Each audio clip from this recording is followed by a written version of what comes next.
அம்மா எல்லாரையுமே கூப்பிட்டு கோவிலுக்கு வந்திருக்க. ஐயரும் வந்து எல்லாரோட ராசி நட்சத்திரத்தை கேட்டு அர்ச்சனை பண்ணிட்டு வந்து பொண்ணு கழுத்துல இந்த மாலையை போட்டு கோவில 3 தடவை சுத்தி வர சொல்லுங்க. முக்கியமா மாலையை வீட்டு பூஜை ரூம்ல வச்சு கல்யாணம் முடிஞ்சதும் மாப்பிள்ளையும் பொண்ணுமா சேர்ந்து கோவிலுக்கு எடுத்துட்டு வந்து போட சொல்லிட்டு போறாரு. இதனால ஜெயஸ்ரீயும் கடுப்பாகி என்னம்மா பண்ணிக்கிட்டு இருக்கேன்னு கேட்டா, சின்ன வேண்டுதல் தாண்டி, இதை பண்ணா உனக்கு வேகமா கல்யாணம் ஆயிரும், என்னாலலாம் பண்ண முடியாது போமான்னு கடுப்புல கிளம்பிற.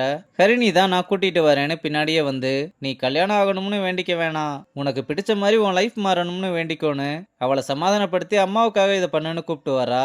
அம்மாவும் சாமியை வேண்டி மாலையை போட்டு விட அவளும் கோவில சுத்தி வர ஆரம்பிக்கிறா.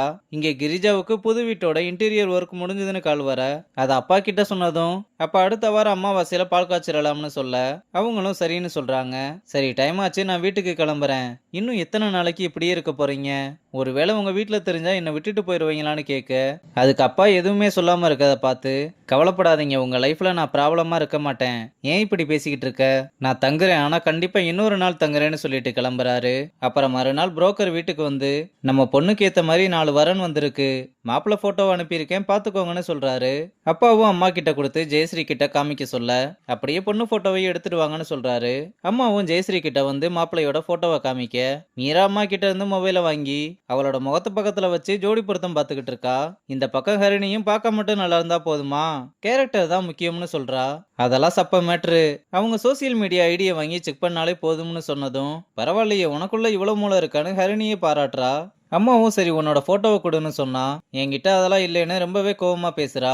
இந்த ட்ரெஸ்லயே அழகாதான் இருக்கா, இப்படியே ஒரு போட்டோவை எடுத்துடலாம்னு அவளை நிக்க வச்சு போட்டோவை எடுக்கிறாங்க. அங்க கட் பண்ணா சித்து அம்மா கிட்ட எப்படி இது அம்மா அவளை கரெக்ட் பண்றதுன்னு கேட்க, அம்மா உடனே அவளுக்கு கால் பண்ணி, என்னம்மா பையன் ஒழுங்கா இருக்கானா, இல்ல அந்த பொண்ணு கூட பேசிக்கிட்டு தான் இருக்கானா, நான் சொல்றேன்னு கோச்சுக்காதீங்க ஆண்டி, 2 பேரும் சேர்ந்து ஆபீஸ்ல நிறைய காசி பேசிக்கிட்டு இருக்காங்க. என்னம்மா சொல்ற, இதெல்லாம் நீ கேட்க மாட்டியா, நான் எப்படி ஆண்டி கேக்குறது, அதெல்லாம் கேட்கலாமா, அந்த ரைட்ஸை நான் உனக்கு கொடுக்கறேன்னு சொல்ல, சரி உங்களுக்காக கேட்கிறேன்னு சொல்லிட்டு காலை கட் பண்றா. அம்மாவும் உடனே, உன்னை பிடிக்கலன்னா ஏன்டா உன் கூட பேசுற பொண்ணு மேல கோவம் வரணும், நாளைக்கு நீ என்ன பண்ற, அந்த ரோசினி உன் கேபின்ல இருந்து தூக்கி வெளியே போடு, எதுக்குமா அவளை வெளியே அனுப்பணும், ஒரு பொண்ணு சொல்ல நினைக்கிறத சொல்றதுக்கு முன்னாடியே நம்ம செய்யணும்னு சொல்றாங்க. இங்க ஜக்குவுக்கு மது ஈவெண்ட் பிடிச்சு கொடுத்ததுனால அவளுக்கு ட்ரீட் வைக்கலாம்னு கூப்பிட்டு இருக்க, மது வந்ததுமே அவனோட ஃப்ரெண்ட்ஸை கலட்டி விடுறான். அவளும் வந்து யாரோ பொண்ணுங்க கிட்ட பேசவே தெரியாதுன்னு சொன்னாங்க, இப்ப இவங்கெல்லாம் யாருன்னு கேக்குறா. அவங்க ஜஸ்ட் ஃப்ரெண்டு, அவ்வளவுதான், நமக்கு இந்த ரொமான்ஸ் எல்லாம் வராது. அப்படியா, சரி என்கிட்ட ரொமான்டிக்கா பேச ட்ரை பண்ணுங்க. உடனே பேச சொன்னா எப்படி முடியும், நீங்க பேச சொன்னா உங்களால முடியுமா, ஏன் முடியாதுன்னு அவனோட கையை பிடிச்சு, தடவை உன்னை பார்த்த போவே என்னோட ஹார்ட் பீட் நின்றுச்சு, உன்னை பார்க்க பார்க்க ரொம்ப பிடிச்சிருச்சுன்னு பல பீட்ட போட்டு கடைசியா நான் உன்னை லவ் பண்றேன்னு சொல்லிட்டு, இவ்வளவு தானே இப்ப நீங்க ட்ரை பண்ணுங்கன்னு சொல்ல, என்னங்க இது வெறும் நடிப்பா, நான்லாம் பேசணும்னா மயக்கம் போட்டு விழுந்துருவேன், என்னாலலாம் முடியாது. சரி பரவாயில்ல, அதுக்கு பதிலா இனிமேல் உங்களோட கேர்ள் ஃப்ரெண்ட்ஸை மீட் பண்ணி பேசக்கூடாதுன்னு சொல்றா.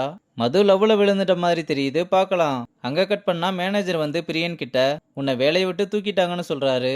அவனும் வேகமா எம்டி கிட்ட வந்து, நான் தான் இந்த பிரான்ச்லயே அதிகமா டார்கெட்டை முடிச்சிருக்கேன், அப்படி இருக்கும்போது என்ன எப்படி நீங்க வேலையை விட்டு தூக்குனீங்கன்னு கேக்குறான். சொல்ல போனா இந்த வேலையை பிரியனுக்கு மனோஜோட அப்பா தான் வாங்கி தந்திருப்பாரு போல. இப்ப பையன் மேல கை வச்ச கோவத்துல பழி வாங்கிக்கிட்டு இருக்காரு.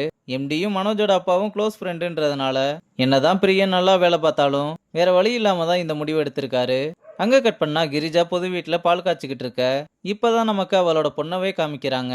அது வேற யாரும் இல்ல, நம்ம மது தான். இது தெரியாம ஜக்குவுக்கும் மதுவுக்கும் வேற லவ் டெவலப் ஆகுற மாதிரி தெரியுது. இனிமேல் என்னதான் நடக்க போகுதுன்னு தெரியல. அவளும் பாலை எடுத்துட்டு வந்து அப்பா கிட்ட கொடுக்க, அப்பாவும் எவ்வளவுதான் பேசினாலும் யாரோ 3வது மனுஷங்கிட்ட பேசுற மாதிரி தான் பேசிக்கிட்டு இருக்கா. இதை பார்க்கும்போது அவளுக்கு அப்பாவை பிடிக்கலன்னு தெளிவா தெரியுது. இதோட இந்த எபிசோடையும் முடிச்சிருக்காங்க. நாளைக்கு என்ன நடக்குதுன்னு பார்க்கலாம். பாய்.